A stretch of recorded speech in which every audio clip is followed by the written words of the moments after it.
Nowadays, Nolan may be on every list of Hollywood's best directors, but like most people, he actually started from the bottom. In the early 1990s, he was still working his way up the film industry ladder, working as an intern at a film company, and that's when he came across the script for Pulp Fiction.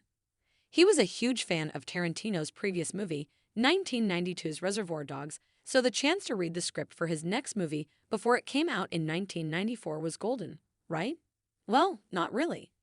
As Nolan tells NYT, it actually ruined the experience of watching the movie on the big screen. I read the script for Pulp Fiction before I saw the movie, and I always regretted it.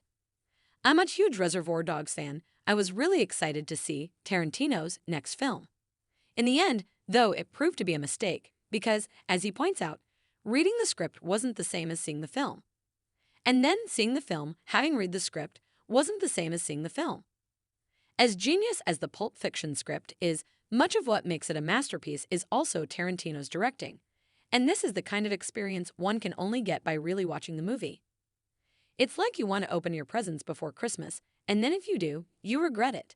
Maybe you get the satisfaction of knowing what the movie is about, who the characters are, and what happens in the story, and reading Tarantino's script is always a masterclass, just not before watching his movies, or any other movie for that matter. The Odyssey being announced as Nolan's next upcoming film was a surprise, given the epic and fantastical nature of the original story. It's something he has never done before, which makes us really curious about what it's going to look and feel like. So far, we've only gotten an official look at Matt Damon as Odysseus, but given how secretive Nolan is about his productions, it's highly unlikely we'll get much more than that until a trailer comes out. So it's interesting to learn about Nolan's own misadventures with the Pulp Fiction script, because he was once himself so eager to know about a movie. He ruined the experience of actually watching it. What I've realized over the years is I want to know the movie, and then as soon as I know it, I wish I didn't, he says. This may even hint at why he is so secretive about his own work, for example. Going back to the Christmas gifts metaphor, he explains that we try to hide the presents up in the top of the closet where people can't get at it. An original concept, a world the audience hasn't entered into before. For me as a filmgoer, that's the most exciting thing. So don't go opening your Christmas gifts before it's time, okay? This rationale also works for adaptations too.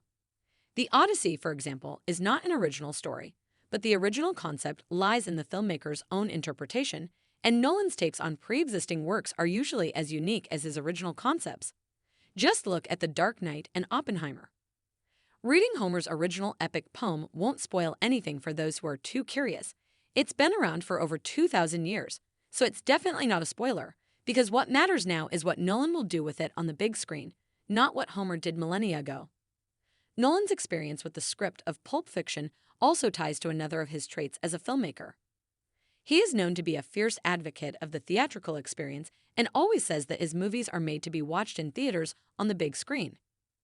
Regardless of whether he had already developed a filmmaker's artistic sensibility when he read the Pulp Fiction script, watching a movie like that in the theater is a whole different experience, and it doesn't compare to only reading the script, however good that said script may be.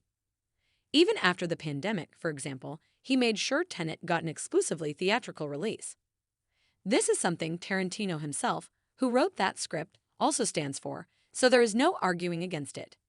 If you can, watch a movie in theaters knowing as little as possible about it, or risk having your experience ruined like Nolan's was with Pulp Fiction.